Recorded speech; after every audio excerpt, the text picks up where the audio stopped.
Hey guys, আসসালামু আলাইকুম। Welcome back to my new video. আজকের পর্বে আমি আপনাদের সাথে খুবই মজাদার একটা নাস্তার রেসিপি শেয়ার করব, যেটি আপনারা বিকালে চায়ের সাথে খেতে পারেন।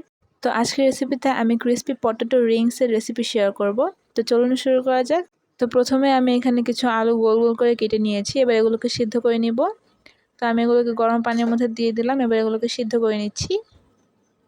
তো আমার আলুগুলো সিদ্ধ হচ্ছে কিনা আমি চেক করে নিলাম। তো আলুগুলো সিদ্ধ হয়ে গেছে। এবার আমি এগুলোকে উঠিয়ে নিচ্ছি। এবার আমি আলুগুলোকে ভালোভাবে একটু ম্যাশ করে নেব।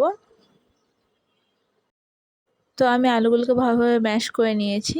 এবার আমি এর মধ্যে দিয়ে দিচ্ছি স্বাদ মতো লবণ, দিয়ে দিচ্ছি প্রায় 3 টেবিল চামচের মতো কর্নফ্লাওয়ার, দিয়ে দিচ্ছি 1 চা চামচ পরিমাণ মরিচের গুঁড়া, আর দিয়ে দিচ্ছি ধনেপাতা কুচি।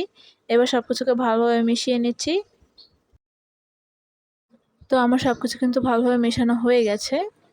তো মিশিয়ে আমি একটা ডোয়ের মতো তৈরি করে নিচ্ছি। এবার এখান থেকে কিছুটা অংশ নিয়ে নিচ্ছি। তো আমি এই অংশটা থেকে একটা রিং তৈরি করে নেব। তো দেখতেই পাচ্ছেন কিভাবে তৈরি করে ফেললাম। তো এভাবে আমি সবগুলো রিং তৈরি করে ফেলছি।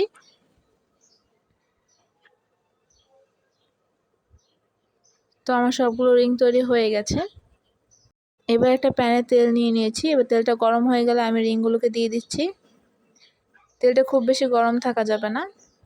তো আমি এটাকে প্রায় মিডিয়াম আঁচে 2 থেকে 3 মিনিটের মতো ভাজবো। তো এটাকে উল্টিয়ে পাল্টিয়ে ভালোভাবে ভেজে নিচ্ছি। তো 3 মিনিট পরে আমার রিংগুলো কিন্তু ভাজা হয়ে গেছে, আর দেখতে পাচ্ছেন এখানে একটা সুন্দর কালার চলে এসেছে। তো এবার আমি এগুলোকে উঠিয়ে নিচ্ছি এবং সার্ভ করে নিচ্ছি। তো ব্যাস তৈরি হয়ে গেল মজাদার ক্রিসপি পটেটো রিংস। আপনারা এটি বিকালবেলা চায়ের সাথে খেতে পারেন। তো আমি একটা ভেঙে দেখাচ্ছি, দেখুন এটা কতটা ক্রিসপি হয়েছে। তো আজকের রেসিপিটি এ পর্যন্তই। ভালো লাগলে অবশ্যই লাইক কমেন্ট শেয়ার করবেন। আল্লাহ হাফেজ।